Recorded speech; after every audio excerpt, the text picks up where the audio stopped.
Ketemu kembali teman-teman, saya Darto dari Jangan Tulalit. Kali ini saya ingin melakukan ngosen ya, jadi ngoceh sendiri. Saya ingin ngomongin soal 5G di Indonesia. Oke, pada tanggal 22 Juli 2001 kemarin ya, eh, Xiaomi meluncurkan Redmi Note 10 5G atau 5G ya.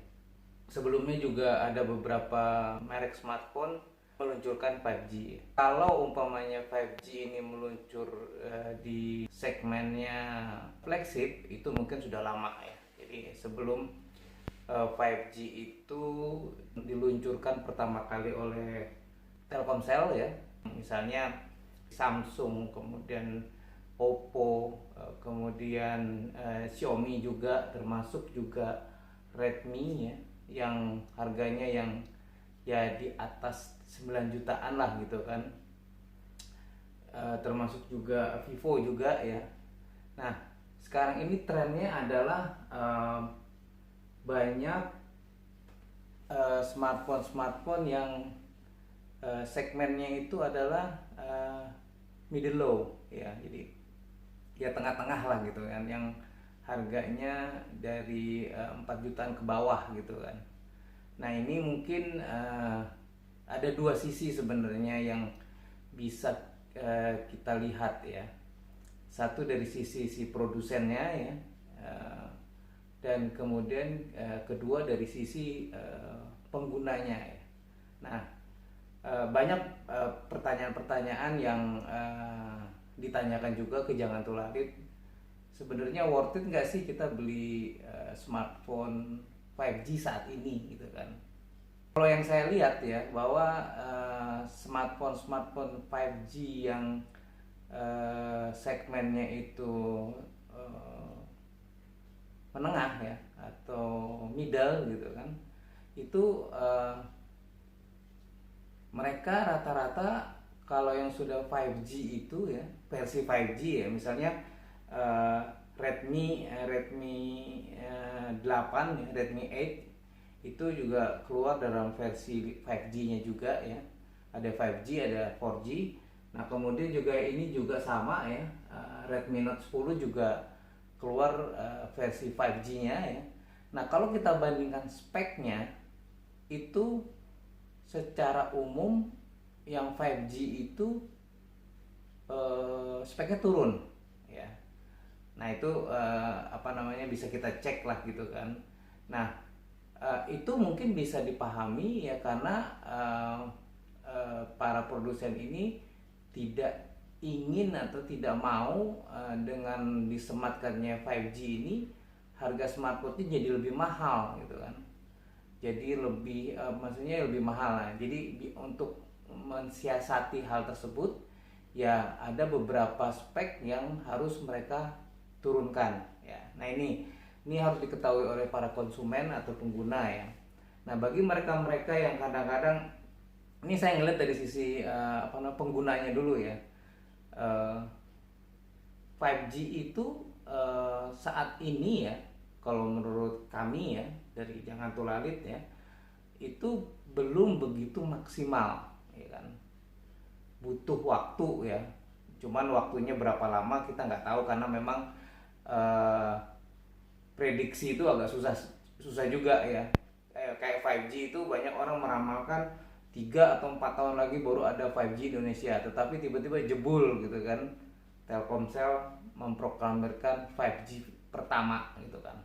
Nah ini jadi heboh gitu kan. Wah, heboh gitu kan. Jadi hype gitu kan. Nah saya nggak tahu ya, tapi ada beberapa channel YouTube ya, dan juga beberapa praktisi tekno ya, itu rata-rata mungkin bisa lebih stabil itu 2 tahunan ke depan lah gitu kan. Nah bagi mereka teman-teman yang memang ingin mempunyai HP baru ya, ya kita nggak usah perlu dulu untuk 5G, karena kalau kita memilih 5G itu ada beberapa fitur yang turun gitu kan. Nah apalagi teman-teman yang banyak menggunakan kamera ya, itu eh, baik itu untuk foto, untuk video, ya konsekuensinya speknya akan turun gitu kan. Makanya kalau pas beli itu coba cek spesifikasinya ya, apa saja yang turun gitu kan. Prosesornya pasti beda ya. Kalau untuk yang middle itu rata-rata dia tidak menggunakan Snapdragon ya, atau biasanya dia menggunakan prosesor-prosesor yang keluaran Cina lah gitu kan. Tapi banyak yang bilang ya sama saja ya, tapi speknya pasti beda gitu kan. Apalagi sekarang di era pandemi ya, kami ya dari Jangan Tulalit mendapatkan beberapa smartphone ya yang udah ada fasilitas 5G, tapi kita tidak bisa melakukan uji coba ya. Sekarang ini ada PPKM ya, jadi kita nggak bisa keluyuran semaunya gitu kan. Apalagi saya juga pernah terpapar COVID ya, jadi agak-agak parno juga gitu kan. Nah, jadi ya tetap aja kita nggak bisa gunakan gitu kan. Di Jakarta itu juga masih terbatas ya. Kalau yang Telkomsel itu yang saya tahu yang waktu itu pernah di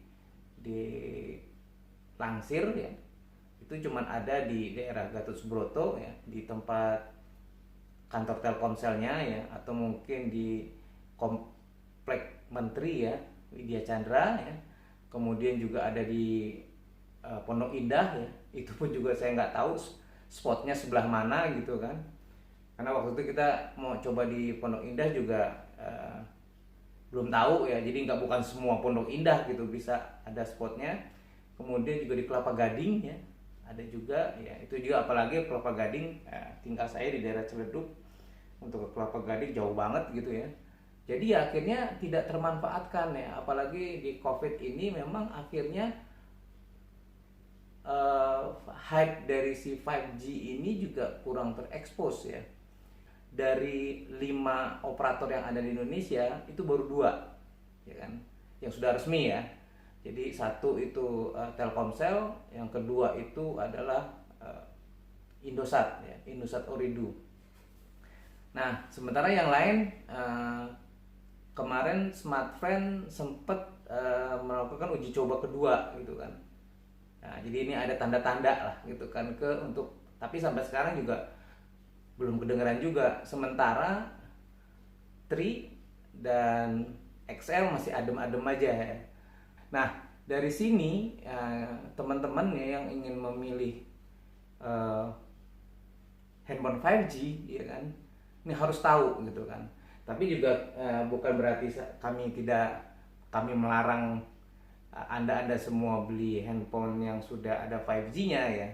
Ada beberapa teman-teman juga dia pengen penasaran gitu kan, pengen tahu ya. Boleh-boleh aja sih ya. Nah, sementara kalau dari sisi produsen ya, mereka itu mungkin ya tidak tinggal diam ya. Kompetisi sekarang ini kompetisi smartphone juga cukup ketat gitu ya. Jadi mereka tetap harus mengeluarkan versi-versi 5G ya, biar nggak ketinggalan tren gitu mungkin ya. Jadi mereka walaupun 5G itu tidak bisa digunakan secara maksimal ya, mereka paham itu ya, tapi mereka harus tetap menunjukkan kepada halayak ramai bahwa merek mereka juga sudah mulai siap ya, atau mungkin mulai melakukan banyak inovasi ya, khususnya untuk mengarah ke 5G ya. Ini mungkin kejadiannya hampir mirip-mirip saat dulu Indonesia menerapkan 5G ya. Dulu inget banget itu dari 3G ke 5G ya, itu banyak handphone yang build up ya dari luar negeri ya, sebenarnya sudah sudah bisa diaktifkan 5G-nya ya, tapi karena memang dulu tuh inget banget aturan-aturannya mereka harus melakukan TKDN ya, akhirnya ya mubazir gitu kan. Jadi handphone dengan G ya, tapi masih jalan di 3G tapi harganya lebih mahal gitu kan. Jadi menurut saya memang ini sebuah pilihan gitu ya. Kalau kami dari Jangan Tulali tetap menganggap bahwa sebaiknya ya memang tergantung kebutuhan gitu kan. Kalau memang kita penasaran gitu kan, ingin merasakan seperti apa sih 5G ya, boleh-boleh aja gitu kan. Tapi kalau memang mereka yang fungsi ya atau mungkin kebutuhan ya, itu ya 5G saat ini memang belum tepat gitu kan. Lebih baik kita fokus ke spek-spek yang memang kita butuhkan gitu kan. Dengan contohnya ya, contoh yang paling real ya, itu yang Realme antara 5G dan Realme biasa itu kamera utamanya ya di Realme 4G itu 64 megapiksel ya. Sementara di Realme 8 5G itu di bawahnya ya. Jadi ada penurunan gitu kan. Dari sisi apa namanya, walaupun ada beberapa yang penambahan ya, misalnya ada NFC ya. Itu juga sebenarnya ya butuh-butuh enggak gitu kan. Kalau memang kita nggak pernah punya mobil, nggak pernah pakai apa namanya tol ya, itu mungkin NFC nggak banyak berguna gitu kan. Jadi NFC banyak digunakan untuk ya untuk ngisi uang elektronik gitu kan kebanyakan. Jadi kalau memang kita nggak perlu ya buat apa maksain ada NFC gitu kan. Nah, itu aja sih. Nah jadi itulah pilihannya ya. Kita mau beli handphone yang sudah 5G ya atau yang masih 4G ya.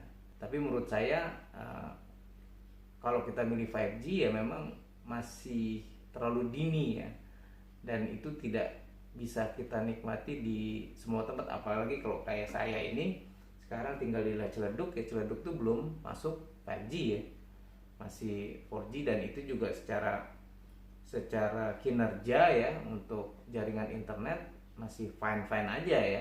Saya buka YouTube, kemudian melakukan sosmed, kemudian juga ya melakukan aktivitas internet masih enjoy aja, enak saja gitu kan. Nah itulah sebenarnya, walaupun memang nanti kedepannya ya 5G mungkin akan lebih, internetnya akan lebih kencang, itu pasti ya, tapi kapannya itu kita belum tahu ya. Kalau kita lihat dari 5 operator yang ada ya, baru 2 ya, dan 2 itu pun juga tempatnya juga masih belum luas ya, jadi hanya di tempat-tempat tertentu saja gitu kan. Nah itulah mungkin gambaran tentang 5G ya. Jadi pilihan tetap di tangan Anda, mau beli handphone 5G sekarang ya, atau mungkin nanti kalau sudah baik ya atau established gitu kan. Mudah-mudahan memberikan manfaat.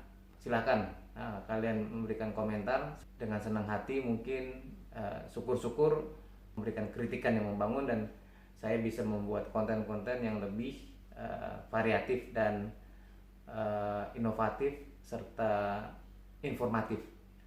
Oke, sampai ketemu kembali di ngosen berikutnya. Bye.